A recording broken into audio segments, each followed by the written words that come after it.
नमस्ते श्री गौ गणपते नमो नमः। ओम श्री हनुमान जी महाराज की जय। ओम श्री रामचंद्र भगवान की जय। श्री गायत्री मात की जय। सोमनाथ महादेव की जय। ओम नमो भगवते वासुदेवाय। श्री भागवत भगवान जी महाराज की जय। सौनु करो कल्याण हे दयाळु प्रभु, सौनु करो कल्याण। नर नारी पशु पक्षीनी साथे जीव जंतुनु तमाम सौनु करो कल्याण हे प्रभु। द्वारिकाधीश की जय। डोंगरे जी महाराज की जय। श्री सुखदेव जी महाराज की जय। श्री व्यास नारायण भगवान की जय। करारविन्देन पदारविन्दं मुखारविन्दे विनिवेशयन्तं वटस्य पत्रस्य पुटे शयानं बालं मुकुन्दं मनसा स्मरामि। ओम श्री रणछोड़राय जी महाराज की जय। स्कंद पांचमो। आज આપણે સરસ મજાની ઋષભદેવની કથા, ભરતજીની કથા, ખગોળની કથા આ પાંચમા સ્કંદમાં આવે છે। આજે ઉતાસણી છે અને આજે હોલિકા દહન। આમ તો 14 છે આજે, પણ આજની તારીખમાં જ હોલિકા દહન થશે। તો ફાગણ સુદ 14 આજની તારીખ છે 2 માર્ચ મહિનો અને સોમવારનો દિવસ। સોમનાથ મહાદેવના ચરણોમાં વંદન સાથે કૃષ્ણ કન્યા લાલ की જય। સ્કંદ 5 તરફ આગળ વધીએ। દૂધ અને પાણી એક થયા પછી તેને અલગ કરવું ઘણું કઠણ છે। એવી જ રીતે આ શરીરમાં જળથી ચેતનને જુદું પાડવું બહુ કઠણ છે। પાંચમો સ્કંદ એ પરમહંસોની કથા કહી છે। શ્રીમદ ભાગવત પરમહંસોની સંહિતા છે। જ્ઞાની પરમહંસ ઋષભદેવજી છે અને ભગવત પરમહંસ ભરતજી છે।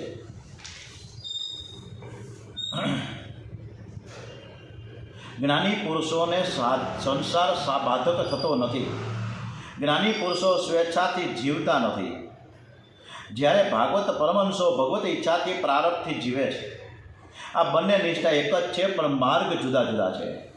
જ્ઞાની જગતને અસત્ય માને છે, જ્યારે ભગવત જગતને સત્ય માને છે। જ્ઞાની જગતને અસત્ય અને સર્વનો દ્રષ્ટા ઈશ્વર સત્ય છે એમ માને છે, જ્યારે ભગવત જગત બ્રહ્મનું સ્વરૂપ છે એમ માને છે। જ્ઞાની પુરુષો જગતના પદાર્થ સાથે પ્રેમ કરતા નથી, તેઓ ફક્ત ઈશ્વર સાથે પ્રેમ કરે છે। જ્ઞાની શરીર વિષ્ઠા મળમૂત્રથી ભરેલું છે એમ માનીને દેહનો મોહ છોડી દેવાનું કહે છે। ત્યારે વૈષ્ણવ માટે આખું જગત બ્રહ્મરૂપ જ છે। પરીક્ષિત રાજા સુખદેવજીને પ્રશ્ન કરે છે કે હે રાજન, હે મહારાજ, સ્વયંભૂ મનુ મહારાજના પુત્ર પ્રિવ્રત રાજાને લગ્ન કરવાની ઈચ્છા કેમ થઈ? ઈચ્છા ન હતી છતાં પણ લગ્ન કેમ થયું? પહેલાં તો ઈચ્છા હતી જ નહીં, તો શા માટે લગ્ન થયું? ગૃહસ્થાશ્રમમાં રહેવા છતાં તેમણે સીધી રીતે પ્રાપ્ત કરી। તેમની ભક્તિ શ્રી કૃષ્ણમાં કેવી રીતે દ્રઢ બની, આ બધું સાંભળવાની મારી ઈચ્છા છે। સુખદેવજી મહારાજ કહે છે કે રાજન, ઘર સંસાર એ ભક્તિમાં બાધક થાય છે, કારણ કે ગૃહસ્થાશ્રમી હોય તે મિત્ર, શત્રુ, ચોર કે શેઠમાં સંભાવ રાખી શકતો નથી। જ્યારે શ્રી કૃષ્ણનો ગૃહસ્થાશ્રમ એવો હતો કે તે સર્વમાં સંભાવ રાખતા હતા। આ માટે એક પ્રસંગ જોઈએ। હવે એકવાર સંભાવ, પક્ષપાત અને ભેદભાવ ભગવાન કરતા જ નથી। એનો દાખલા બહુ સરસ રીતે ડુંગરેજી મહારાજે કીધું છે કે એકવાર દુર્યોધન શ્રી કૃષ્ણની મદદ માટે આવ્યા હતા। પહેલાં આ જ દુર્યોધને શ્રી કૃષ્ણનું અપમાન કર્યું હતું, છતાં પણ તે નફટ થઈને તેની પાસે મદદ માંગવા આવ્યો। સાધારણ મનુષ્ય હોય તો તે ક્યારે પોતાને થયેલું અપમાન છે ને એ ભૂલતો નથી, પણ આ તો ભગવાન હતા। તેથી મદદ માગવા માટે આવેલા દુર્યોધનને મદદ આપવા માટે કબૂલ થયા। અને એ જ સમયે અર્જુન પણ મદદ લેવા માટે આવ્યો છે। અર્જુન અને દુર્યોધન બંને તેમની પાસે બેઠા છે. દુર્યોધન ભગવાનને કહે પ્રથમ હું આવ્યો છું, જેથી પ્રથમ હું માંગીશ. શ્રી કૃષ્ણ કહે હું બંનેને મદદ કરીશ. મારી પાસે 2 પ્રસ્તાવ છે, એમાંથી તું ગમે તે એક પ્રસ્તાવનો સ્વીકાર કર. મારા એક પક્ષમાં મારા સિવાય મારી નારાયણી સેના રહેશે અને બીજા એક પક્ષમાં અસ્ત્ર અને શસ્ત્ર વગરનો હું રહીશ. તમને આ બેમાંથી જે પસંદ હોય તે કહો. દુર્યોધને શ્રી કૃષ્ણ પાસે નારાયણી સેનાની માંગણી કરી અને અર્જુને અસ્ત્ર શસ્ત્ર વગરના શ્રી કૃષ્ણ માંગ્યા. આમ શ્રી કૃષ્ણે બંને પક્ષને સહાય કરી છે. પ્રિવ્રત રાજાને એવી ઈચ્છા થઈ કે એકાંતમાં બેસી ઈશ્વરનું આરાધન કરીશ. ત્યાં બ્રહ્માજી આવ્યા. બ્રહ્માજી પ્રિવ્રત રાજાને કહે છે કે પ્રારબ્ધ ભોગવ્યા વગર છૂટકો જ નથી. મને પણ પ્રવૃત્તિ કરવાની ઈચ્છા નથી, છતાંય પરમાત્માની આજ્ઞામાં રહીને હું પ્રારબ્ધ પૂરું કરું છું. તમને વનમાં જવાની ઈચ્છા હજુ વાર છે, તેથી ઘરમાં રહીને તમે ભક્તિ કરો. જે જીતેન્દ્રિય છે તે ઘરમાં રહીને પણ ઈશ્વરનું આરાધન કરી શકે છે. જે જીતેન્દ્રિય નથી તે વનમાં જાય તો પણ પ્રમાદ કરે છે. ભરત સ્ત્રી પુરુષ વગેરેનો ત્યાગ કરીને વનમાં ગયા તો ત્યાં પણ તેના સંસાર ઊભો કર્યો. ભરતજી વનમાં જઈને ભૂલા પડ્યા અને પ્રહલાદ દૈત્ય વચ્ચે રહીને અનેક પ્રકારના દુઃખ સહન કરીને ઘરમાં ભક્તિ કરી શક્યા. આવી રીતે મીરાબાઈ પણ એને મેવાડમાં ઘણો બધો ત્રાસ હોવા છતાં પણ શ્રી કૃષ્ણ ભગવાનની ભક્તિ છોડી નહીં. જીવ જ્યાં જાય છે તેની પાછળ 6 ચોરો પડ્યા હોય છે, અને 6 ચોર છે એ કામ, ક્રોધ, લોભ, મોહ, મદ અને મત્સર. આ વિકારો પાછળ આવે છે. આ વિકારો બધા આપણી પાછળ હાલ્યા જ આવે. આ વિકારોને વશ ન થઈ ઘરમાં રહે તો ઘર બાધક થતું નથી. ગૃહસ્થ આશ્રમ એ કિલ્લો છે, તેમાં રહીને લડવું એ ઉત્તમ છે. 6 શત્રુઓ વનમાં જાય તો પણ તમારી સાથે આવે છે અને પજવે છે. આ ચોરો સામે ઉલટું ઘરમાં રહી આ શત્રુઓને જીતવાનું કામ સહેલું છે. પ્રિવ્રતે લગ્ન કર્યા પછી તેને ત્યાં અનેક સંતાનો થયા છે. પ્રિવ્રત પછી આની અગ્નિગ્રહ રાજગાદી ઉપર આવ્યા છે. આ અગ્નિગ્રહના ઘેર થયા નાભી રાજા, અને નાભી રાજાને ત્યાં ઋષભદેવ પ્રગટ થયા છે. હવે આપણે ઋષભદેવની સરસ મજાની કથા કરીએ છીએ. બહુ અદ્ભુત કથા છે, બધાય બરાબર સાંભળજો. કૃષ્ણ કનૈયાલાલ કી જય. ઋષભ એટલે સર્વથી શ્રેષ્ઠ. ઋષભદેવ જ્ઞાન અવતાર છે. ઋષભદેવમાં બધા જ સદગુણો છે. ઇન્દ્ર એક વખત મેઘોને આજ્ઞા કરી કે વરસાદ ન થવા દેશો. ઋષભદેવ શું કરે છે મારે જોવું છે. ઋષભદેવે યોગ બળથી મેઘો ઉત્પન્ન કર્યા. ઋષભદેવ પોતાના સંતાનોનો ઉપદેશ આપતા કહ્યું કે નાયમ દેહો દેહ ભાજમ નૃલોકે, નાયમ દેહો દેહ ભાજમ નૃલોકે કૃષ્ણાન કામાન હરતે વિંગ ભુજામ યે તપો દિવ્યમ પુત્રકાયેન સત્વમ શુદ્ધ યેધ્યસ્માદ બ્રહ્મ સૌખ્યમ ત્વનતમ. માનવ શરીર તપ કરવા માટે છે. સંસાર સુખ તો પશુ પક્ષી પણ ભોગવે છે. જે તપ કરતો નથી તેનું પતન થાય છે. મહામૂળો માનવ દેહ વિષય ભોગમાં વેડફી નાખશો નહીં. સર્વમાં પ્રભુને નિહાળો. જીવ માત્ર પર દયા રાખો. કોઈ પણ જીવની હિંસા ન કરો. જ્ઞાની પરમહંસોના જગતમાં કેવી રીતે રહેવું જોઈએ તે બતાવવા ઋષભદેવે સર્વસંગનો ત્યાગ કર્યો. સર્વનો ત્યાગ કર્યો. તેની પાસે અનેક સિદ્ધિઓ આવેલી, પણ તેઓ તેમાં ફસાયા નથી. ગૃહસ્થ અને પૈસો છોડવો, કામસુખ છોડવું એ આટલું અઘરું નથી જેટલું મહાત્માઓને આ સિદ્ધિઓમાંથી છૂટવું. જ્ઞાનીઓને આ માયા સિદ્ધિ ફસાવે છે. ઋષભદેવ તો નગ્ન રહીને ફરે છે, ઊભા ઊભા ખાય છે, બળદની જેમ ભાજી ચાવે છે. કોઈ મારે તો મારા શરીરને મારે પડે છે, મને શું? હું કાંઈ શરીર નથી. શરીરથી આત્મા જુદો છે આમ તે બોલ્યા જ કરે છે. એ જાણે છે કે જગતને પાગલ જેવું સ્વરૂપ બતાવે છે. ઋષભદેવ પરમાત્માના સ્વરૂપમાં સ્થિર છે. નાળિયેરની અંદર કાચલી હોય છે અને તે કાચલીની અંદર કોપરું હોય છે. કાચલી કઠણ છે, કોપરું કોમળ છે. કાચલીમાં સ્વાદ નથી, સ્વાદ તો કોપરામાં છે. આમ કાચલી ને કોપરું એક નથી, છતાં નાળિયેરમાં જ્યાં સુધી પાણી છે ત્યાં સુધી કાચલી કોપરાને છોડતી નથી. એ મનુષ્યમાં જ્યાં સુધી વિષય છે ત્યાં સુધી શરીર અને આત્મા જુદા છે, એનો અનુભવ થતો નથી. કાચલી એ શરીર, કોપરું એ આત્મા અને પાણી એ વિષય રસ છે. કાચલીને કોપરાથી અલગ કરવી કઠિન છે. તેમ સંસારની કોઈ વસ્તુમાં સ્નેહ હોય ત્યાં સુધી શરીરથી આત્મા જુદો છે, ત્યાં સુધી શરીરથી આત્મા જુદો છે તેમ લાગતું નથી. નામરૂપનો મોહ છૂટતો નથી ત્યાં સુધી આત્મા શરીરથી જુદો છે એ દેખાતું નથી. ઉલટો દેહાધ્યાસ વધે છે. સંસારના જળ પદાર્થો સાથે ઘણો સ્નેહ કરવાથી જળાધ્યાસ પણ વધે છે.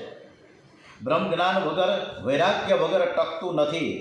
બ્રહ્મ જ્ઞાનની જે વાતો કરે પણ પૈસા અને પ્રતિષ્ઠા સાથે પ્રેમ કરે તે ખરો જ્ઞાની નથી. કેટલાક લોકો વૃષભદેવને મહાત્મા સમજીને માન આપે છે. વૃષભદેવજીને મન કોઈ માન આપે, કોઈ અપમાન કરે, બધું જ ખોટું છે. જ્યાં માન નથી, જ્યાં અપમાન નથી, જ્યાં સુખ નથી, જ્યાં દુઃખ નથી, તે આનંદમાં વૃષભદેવ સ્થિર છે. પરમાત્મા સત્ય છે, આનંદમય છે. વૃષભદેવ પરમાત્મામાં સ્થિર છે. વૃષભદેવને લોકો બહુ ત્રાસ આપવા લાગ્યા, ત્યારે અવધૂત વૃત્તિ છોડીને અજગરી વૃત્તિ ધારણ કરી છે. અજગર બેસી જ રહે છે, તે હાલે નહીં, ચાલે નહીં. વૃષભદેવ પણ જ્યાં બેઠા છે ત્યાં જ લઘુશંકા દીર્ઘશંકા કરે છે. પણ પરમાત્માનું સતત ધ્યાન કરવાથી વૃષભદેવજીના વિષ્ટા મૂત્રમાં સુગંધ નીકળે છે. વૃષભદેવજી કર્ણાટકમાં આવ્યા, એકવાર જંગલમાં દાવાગ્નિ સળગી ગયો. વૃષભદેવજી તે દાવાગ્નિમાં બુદ્ધિપૂર્વક પ્રવેશ કર્યો છે. એમને એમ નહીં, સામેથી ગયા છે. ખબર જ છે કે હું અગ્નિદેવમાં જઈશ અંદર ત્યારે હું બળી જવાનો છું, મારે ન જવું જોઈએ, પણ બુદ્ધિપૂર્વક પ્રવેશ કર્યો. દેહ બળે છે, આત્માને કંઈ થતું નથી. આવી આત્મનિષ્ઠા એ પરમહંસોની માટે છે. વૃષભદેવજી પરમાત્માના સ્વરૂપમાં લીન થયા. વૃષભદેવજીનું ચરિત્ર સામાન્ય માટે અનુકરણીય નથી. જ્ઞાની પરમહંસોએ જગતમાં કેવી રીતે રહેવું જોઈએ તે આદર્શ બતાવવા માટે ભગવાનનો આ અવતાર છે. હવે આપણે જળ ભરતની કથા તરફ આગળ વધીએ. કૃષ્ણ કનૈયા લાલ કી જય. ઓમ નમો ભગવતે વાસુદેવાય. ઋષભદેવજી પછી એમના પુત્ર ગાદી ઉપર બેઠા અને જેના નામ ઉપરથી આ દેશનું નામ પડ્યું છે ભારત. ભારત ભાગ્ય વિધાતા. પ્રાચીન કાળમાં લોકો આ ખંડને અંજનાભી ખંડ કહેતા હતા. ભરતજીનું મૂળ નામ અજનાભ હતું. ભરતજીને જુવાનીમાં વૈરાગ્ય થયો. જુવાનીમાં જેને વૈરાગ્ય આવે તે સંયમ કરી ભજન વધારે. જુવાનીમાં જેને વૈરાગ્ય આવે તે સંયમ કરી ભજન વધારે તો તેને વૃદ્ધાવસ્થામાં પરમાત્માની પ્રાપ્તિ થાય છે. વૃદ્ધાવસ્થામાં શરીરમાં શક્તિ ન હોય ત્યારે તમે ભક્તિ કરી શકશો નહીં. શરીર દુર્બળ થયા પછી બ્રહ્મચર્ય પાળે તેનો કોઈ અર્થ સરતો નથી. જેની પાસે કંઈ નથી તે ત્યાગ કરે તેનો કોઈ અર્થ નથી. ભરતજીને ઘરમાં ગમતું નથી. રાજ, વૈભવ, સુખ, સંપત્તિ, સ્ત્રી, પુત્રાદિક બધું જ છે. તેઓ વિચાર કરે કે મેં ઘણા વર્ષો સુધી સંસારનું સુખ ભોગવું છે, હવે વિવેકથી તેનો ત્યાગ કરીશ. બુદ્ધિપૂર્વક વિષયનો ત્યાગ કરો તો તે શાંતિ આપે છે. ભરતજી મહાન યોગી છે, મહાન જ્ઞાની છે, મહાન તપસ્વી છે. કેટલાક એવું માને છે કે ભગવાન ઘરમાં બધી જ અનુકૂળતા કરી આપે ને પછી હું ભગવાનની ભક્તિ કરીશ. અત્યારે તો હું સતત વ્યસ્ત છું, પણ જ્યારે હું નિવૃત્તિ લઈ જઈશ ત્યારે હું ભગવાનનું નામ લઈશ. જિંદગીમાં બધી જ અનુકૂળતા કોઈને મળતી નથી અને મળશે તોય ભગવાનની ભક્તિ કરશે નહીં. સુખદેવજી મહારાજ ભરત ચરિત્રનું વર્ણન કરે છે. ભરતજી નેપાળમાં ગંડકી નદીના કિનારે તપ કરવા આવ્યા છે. નેપાળમાં પશુપતિનાથ બિરાજેલા છે. પશુપતિનાથનું શિવજીનું સ્વરૂપ અતિ દિવ્ય છે. ભરતજીએ સાથે કોઈ નોકર રાખ્યો નથી. એકાંતમાં એકલા બેસીને ભક્તિ કરે છે. ઈશ્વર વિના બીજો કોઈનો સાથ હશે તો તે ઈશ્વર ભજનમાં વિક્ષેપ કરશે. ભરતજી કહે છે કે હું એકલો નથી, મારા ભગવાન મારી સાથે છે. ગંડકીનું બીજું નામ છે શાલિગ્રામી, કારણ કે ગંડકીમાંથી અગણિત શાલિગ્રામ ભગવાન પ્રગટ થાય છે. ભરતજી મહારાજ જ્યાં તપ કરવા ગયા છે, ભરતજી સવારે 4 વાગે સ્નાન કરી કેળપુર પાણીમાં ઉભા રહીને સૂર્યનારાયણ ભગવાનનું ધ્યાન કરતા કરતા ગાયત્રી મહામંત્રનો ઓમ ભૂર્ભુવઃ સ્વઃ તત્સવિતુર્વરેણ્યં ભર્ગો દેવસ્ય ધીમહિ ધિયો યો નઃ પ્રચોદયાત. ગાયત્રી મહામંત્રનો જપ કરવાથી જપ કરવાનો કાયમીનો નિયમ છે. બુદ્ધિના માલિક સૂર્યનારાયણ છે, તેથી સૂર્યની ઉપાસના કરવાથી બુદ્ધિ સુધરે છે. આપણે સૂર્યનારાયણના ઋણમાં છીએ. સૂર્યનારાયણ સમસ્ત જગતને પ્રકાશ આપે છે, પણ તે વીજળી કંપનીની માફક પીજીવીસીએલની જેમ બિલ મોકલતા નથી. સૂર્ય ભગવાન રવિવારે પણ રજા લેતા નથી. જે દિવસે સૂર્યનારાયણ રજા લેશે એ દિવસે જગતનો પ્રલય થશે. થાય ને પ્રલય? હનુમાનજી મહારાજ નાનકડા હતા અને સૂર્ય ભગવાન ગળી ગયા, ચારે બાજુ અંધારું થઈ ગયું. બધાએ હનુમાનજીને વિનંતી કરવા લાગ્યા કે ભાઈ તમે આ ફળ સમજીને સૂર્ય ભગવાને ગળી ગયા બહાર કાઢો. અહીંયા બધે અંધારા થઈ ગયા, ક્યાંય કોઈને કાંઈ પૂછતું નથી. ત્યારે દીવાબત્તી જોતા જ નહીં, લાઇટો તો હતી નહીં, શું કરવાનું? સૂર્ય ઉદય થયા પછી ભરતજી જળમાંથી બહાર આવીને સૂર્યનારાયણની સ્તુતિ કરે છે. પછી તો દ્વારિકાધીશની માનસી સેવા કરે છે. પહેલાં પ્રત્યક્ષ સેવા કરેલી એટલે હવે માનસી સેવા કરે છે. માનસી સેવા બહુ સહેલી નથી. શરીરથી વધારે પાપ થતું નથી, પાપ મનથી વધારે થાય છે. એટલે જ માનસી ધ્યાન, માનસી સેવા શ્રેષ્ઠ છે. મનથી ઈશ્વરમાં તન્મય થવું તે માનસી સેવા. આ બાબતે ડુંગરેજી મહારાજે ખૂબ સરસ મજાનું એક વાણિયાનું ઉદાહરણ આપ્યું છે કે એક વાણિયો જે ધનાઢ્ય હતો ગુસાઈજી પાસે ગયો કે ભાઈ મારે ગુસાઈજી મહારાજ મારે પાસે બધુંય છે પણ મને ભગવાનની સેવા પૂજા કેમ કરવી એનાથી હું અજાણ છું, તો મારે સેવા પૂજા કેમ કરવી એ મને તમે જણાવો. પણ આ સેવા પૂજા કરતાં કરતાં મારે 1 રૂપિયો કાવડિયું ખર્ચવું નથી, મફતમાં થાય કરવું છે. તો કરવું હું મફતમાં થાય કેવી રીતે? સેવા પૂજા કરતા ફળ જોઈ, ફૂલ જોઈ, પંચપાત્ર જોઈ, આત્માની જોઈ, આ બધું જોઈ, પછી પંચામૃત જોઈ, આ બધું કરવાથી જ થાય ને સેવા પૂજા. એમ નતો થાય તો કે આ એવું નથી કરવું, પૈસાનો ખર્ચ ન થવો જોઈએ. હવે આ કરવું હું? ગોસાઈજી મહારાજ તો ચિંતામાં પડ્યા કે આને મારે જવાબ હું આપવો. વિચાર કરતાં કરતાં કીધું એક કામ કાલે સવારે 8 વાગે આવજે મારા ઘરે. એટલે 8 વાગે જઈને ગોસાઈજી પાસે બેસી ગયા ચા નમૂના. હું કહે છે ગોસાઈજીને હું અમલવારી કેવી રીતે કર્યું ફટાફટ. હવે ગોસાઈજી મહારાજ કહે છે વાણિયાને કે માનસી સેવા બધું તારે મનથી ધારવાનું છે. હું ભગવાનને સ્નાન કરાવું છું, હું ભગવાનને વસ્ત્ર પહેરાવું છું, હું પૂજા કરું છું, ફળ ફૂલ આપું છું, ભોગ ધરાવું છું, ભગવાન આરોગ્ય છે વગેરે મનથી ધારવાનું. બધું કાંઈ લાવવાનું નથી, વસ્ત્ર લાવવાનું નથી, પંચામૃત લાવવાનું નથી, કાંઈ લાવવાનું નથી, વાઘા પહેરાવાનું નથી, પરંતુ બધું જ મનમાં એક કાલ્પનિક વાત ઊભી કરીને માનસી સેવા કરવાની છે. વાણીઓ તો ખુશ થઈ ગયો. ગોસાઈજી કહે સંસારમાં એવી ભાવના કરવા, સવારમાં પોરમાં જ તારે એવી ભાવના કરવાની કે ઠાકોરજીને માટે હું યમુનાજીમાંથી જળ લઈને આવ્યો. પછી યશોદા જેવી ભાવના રાખી બાલ સ્વરૂપોની સેવા કરવી. બાલ સેવામાં વાત્સલ્ય ભાવ મુખ્ય છે. સેવામાં ગાયનું દૂધ અને માખણ લાવવું, લાલાને મંગલ ગીત ગાઈને ઉઠાડવાનો. યશોદાજી લાલાને મનાવતા, લાલા આટલું માખણ તું ખાઈ જા, તારી ચોટલી દાઉદજી કરતાં પણ જલ્દીથી મોટી થઈ જશે, તારે એમ જ કરવાનું છે. ગરમ જળથી લાલાને માંગલિક સ્નાન કરાવવાનું.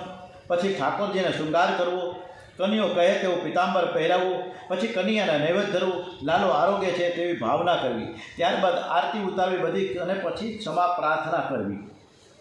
ગોસાઈજીના કહ્યા પ્રમાણે વાણીઓ શ્રી કૃષ્ણના બાલ સ્વરૂપની માનસી સેવા કરવા લાગ્યો. રોજ પ્રેમથી માનસી સેવા કરે છે. એ માનસી સેવામાં એવો તન્મય થયો કે બધી જ વસ્તુઓ એને પ્રત્યક્ષ દેખાવા લાગી છે. માનસી સેવામાં મનની ધારા તૂટવી ન જોઈએ. કોઈ લૌકિક વિચાર આવે તો સમજવું કે માનસી સેવાનો ભંગ થયો. વાણિયાએ 12 વર્ષ સુધી સતત માનસી સેવા કરી છે. એક દિવસ કટોરામાં દૂધ લઈને આવ્યા છે. હવે 12 વર્ષ આમ સતત કરતા હતા. હવે એક દિવસ એવું થયું કે એ કિચનમાં ગયા, રસોડામાં દૂધનો કટોરો લીધો, એની અંદર ખાંડ નાખી અને એ કટોરો લઈને ભગવાનના સ્થાન પર આવ્યા. કાંઈ છે નહીં હાથમાં, પણ મન ઘડત એક વાત ઊભી કરવાની કાલ્પનિક કે હું દૂધ કાઢ્યું ફ્રીજમાંથી, અને એ ફ્રીજમાંથી દૂધ કાઢેલું છે એ સરસ મજાનું મોટા વાટકામાં ભર્યું. એ વાટકામાં થોડીક સાકર નાખી હલાવી અને એ વાટકો હવે ભગવાનને ધરવાનો. પણ કાંઈ હોય નહીં, ખાલી માનસી સેવા છે. માનસિક રીતે નક્કી કરવાનું છે કે મારા હાથમાં છે કટોરો છે દૂધનો, મેં હું સાકર છે નહીં, હાથમાં કાંઈ છે જ નહીં, માનસી સેવા કરવાની છે. આવી રીતના વાણિયા 12 વર્ષ સુધી એકદમ એને તલીનતા આવી જતી, અને એકદમ ભગવાનને હરે કૃષ્ણ ભોગ ધરે ને ત્યારે હરે કૃષ્ણ કૃષ્ણ કૃષ્ણ હરે હરે, હરે રામ રામ રામ હરે હરે. અને આના ઉપરથી અમે એક ઇસ્કોન ગયા હતા. ક્યાં ગયા હતા? ભાડજ, અમદાવાદમાં ભાડજ. એ અમદાવાદમાં ભાડજમાં અમે ઇસ્કોન મંદિરે દર્શન કરવા ગયા હતા. હવે ત્યાં દર્શન થઈ ગયા પછી બાજુનું એક મંદિર હરે કૃષ્ણનું છે નાનકડું, તો ત્યાં આજુબાજુમાં બગીચો છે, નાનકડો બગીચો, એમાં એના પથ્થર મૂક્યા હતા. કેવા? કોટા સ્ટોનના. એ કોટા સ્ટોનના પથ્થર મૂક્યા હોય, આપણા 2 પગ રહી શકે ને એવડો મોટો પથ્થર, અને પછી એની વચ્ચે થોડુંક એક નાનકડું પગલું મૂકી શકાય એટલી જગ્યા, પછી બીજો પથ્થર. એટલે એ પથ્થર ઉપર તમારે પગ મૂકતા જવાનો. હરે કૃષ્ણ કૃષ્ણ કૃષ્ણ હરે હરે. આટલું બોલ્યા પછી બીજા પથ્થર ઉપર પગ મૂકવાનો. બીજા પથ્થર ઉપર પગ મૂક્યા પછી પાછું હરે કૃષ્ણ, આટલે માળા થઈ જાય. એવી રીતના 108 આવી રીતના કોટા સ્ટોન છે, ખબર છે ને? એટલે આવી રીતના પ્રદક્ષિણા કરવાની. હરે કૃષ્ણ કૃષ્ણ. તા તો ઘણાય તો થાકી જાય, એટલે અડધે પીગા હોય. 108 આવી રીતના માળા કરવાની. હરે કૃષ્ણ કૃષ્ણ કૃષ્ણ હરે હરે. એમ કરતાં કરતાં માળા કરવાની છે. ઘણા થાકી જાય, ઘણા ધીરજ ન રહે આ ક્યારે 108 પૂરવા થાય. આવી રીતના ન થાય. માનસી સેવામાં વાણીઓ થાકતો જ નથી. સતત 12 વર્ષ સુધી સેવા પૂજા સરસ રીતે કરે, પણ માનસિક રીતે. કાંઈ લાવવાનું નહીં, કાંઈ ધરવાનું નહીં, કાંઈ પદાર્થ લાવવા નહીં, કોઈ ચીજ વસ્તુ લાવવાની નહીં, કોઈ વાઘા બદલવાનું નહીં, કાંઈ નહીં કરવાનું. હવે એક દિવસ એવો રસોડામાં જઈને દૂધનો કટોરો અને એની અંદર ખાંડ નાખી એટલે સાકર નાખી, ભગવાને તે વળી યાદ આવ્યું પાસણિયા ઉપર બેઠો એટલે કે હારું ખાંડ વધારે પડી ગઈ છે. હવે ખાંડ વધારે કે લાવીને હું ખાંડ થોડું કાઢી આવું. હવે ખાંડ કાઢવા જાવ કટોરામાં કંઈ દૂધ તો હતું નહીં, કટોરી નહોતું, ખાંડી નહોતી હોય, પણ એ તન્મયતા થઈ. એવી તન્મયતા હતી કે ખાંડ કાઢવા ગયો. ખાંડ કાઢવા તો કૃષ્ણ ભગવાને ખીજાણા બહાર આવ્યો કાનુડો અને સીધો જ એનો હાથ પકડી ગયો. અરે ભાઈ સાહેબ, તો હું ચોઈટો છે, તે આમાં નથી ખાંડ નાખી, નથી દૂધ, કાંઈ છે તો નહીં, હું કાઢવા ગયો, આમાં ક્યાં તારું કાંઈ છે? જે એ બધું મારું છે. અને કાનુડા એ બાલકૃષ્ણલાલે જે હાથ પકડ્યો વાણિયાનો, તો વાણિયામાં ભક્તિની ધોધ માંડ્યો બાબા, એકદમ પ્યોર વૈષ્ણવ થઈ ગયો. અને પછી તો ભગવત ભક્ત થઈ ગયો વાણિયો. બધો ધંધો છોડી દીધો અને ભગવાનની સમક્ષ બસ રોજ આ માનસી સેવા કરે, ભગવાનને કાલાવેલા કરે. આવી રીતના કોઈ પણ સદકાર્ય 12 વર્ષ નિયમપૂર્વક કરવામાં આવે તો તેનું ફળ અવશ્ય મળે છે. અત્યારે આપણી આ કથા છે ને છેલ્લા 9 વર્ષથી 2017થી 17, 18, 19, 20, 21, 22, 23, 24, 25 અને અત્યારે 26મું વર્ષ ચાલે છે, બરાબર, 2026. તો 9 વર્ષથી સતત આપણે આ કથા કરીએ છીએ, બરાબર. પણ હજી આપણામાં એ પવિત્રતા નથી. એટલે ભગવાન ક્યાંથી પણ સાંભળે છે? જોતા ભગવાન સાંભળે જ છે. જેમ ઓલા પૃથ્વીરાજાએ 10,000 કાન માંગ્યા અને પૃથ્વીરાજાએ આપણી કથા સાંભળે, ગણપતિ મહારાજે સાંભળે, હનુમાનજી મહારાજે સાંભળે. કોઈ પણ સદકાર્ય 12 વર્ષ સુધી નિયમપૂર્વક કરવામાં આવે તો એનું ફળ અવશ્ય મળે છે. ભરતજી માનસી સેવા કરતાં તન્મય થયા છે. સેવા કરતાં કરતાં કંટાળો આવે તો શાલિગ્રામ ભગવાનની પૂજા કરે, ધ્યાન કરે તો આખો દિવસ પૂજા કરે એનો કોઈ મતલબ નથી. કંટાળો ન આવવો જોઈએ. કંટાળો શેનો? ખાવામાં તો કદી કંટાળો આવતો નથી. બેફામ ખાઈ, ગઈકાલે આઈસ્ક્રીમ ખાધું તો 3 વેટકી ખાઈ ગયા. બા તો ભગવાનની પૂજા કરવામાં શું કામ કંટાળો લાવવો જોઈએ ભાઈ? તો ભક્તિ કરો તો દ્રઢ વિશ્વાસ સાથે, શ્રદ્ધા સાથે કરીએ. એટલે જો આવી રીતના જો ભક્તિ થાય તો વાણિયાને પણ ભગવાનના ધામમાં જે રીતે જગ્યા મળી આપણે પણ મળી જાય. હે રાજન, માયાએ ભરતજીના જીવનમાં એક નાનકડો પ્રસંગ ઊભો કર્યો. ભરતજીના ગરમીના દિવસો હતા, સૂર્યનો ઉદય થયો, હવે ગરમી શરૂ થઈ ગઈ. આવતીકાલે સૂર્યનો ઉદય થશે પાછો, આવતીકાલે મંગળવારે. તો આ કથા આપણે કાલ ઉપર કરીશું, બરાબર કે નહીં? હા કે ના?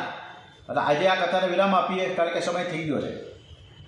તો આપણે ભરતજી મહારાજને એક જે આખો રાજમહેલ છોડી દીધો, રાજપાટ મૂકી દીધો, સૈનિકો, રાણીઓ, એના સંતાનો બધું છોડીને ત્યાં આવ્યા. ભરતજી ત્યાં આવ્યા વનમાં, અને આવ્યા પછી ત્યાં સંસાર રચાડો. કેવી રીતે, કેમ, શું કામ, કેવી રીતે ખબર નથી. આવતીકાલે ખબર પડશે.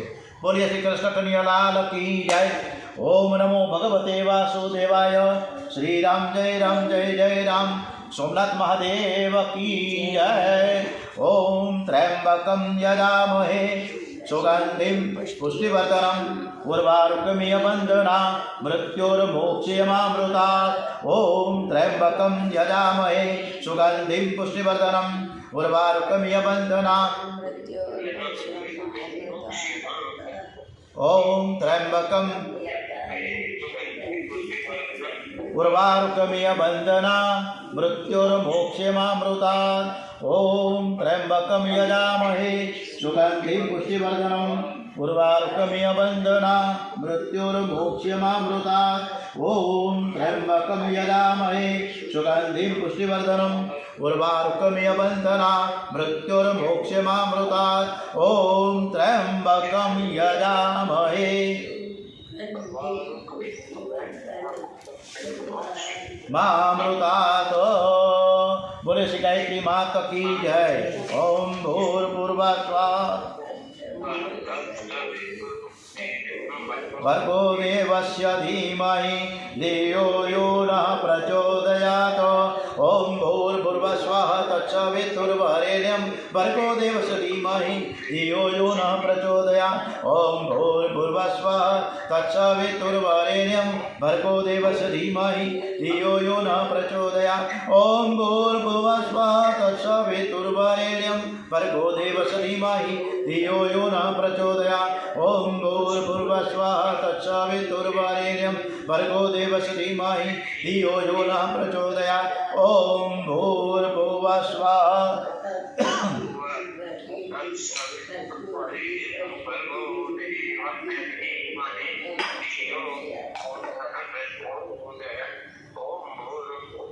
स्वः तत्सवितुर्वरेण्यं भर्गो देवस्य प्रचोदयात्।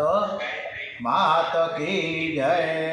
हमारा सरस मजानी रामभाई कथा एवी भरतजीनी के भरतजीનું નામ ઉપરથી આ દેશ આપણા દેશનું નામ પડ્યું છે ભારત। હે એટલે આ ભારત જેમાં આપણે રહીએ છીએ આપણા જેવો દેશ બીજા દેશ આપણે આગળ બધા ટૂંકા પડે કાચા પડે। આવો સરસ મજાનો આપણો દેશ જે ધરતી ઉપર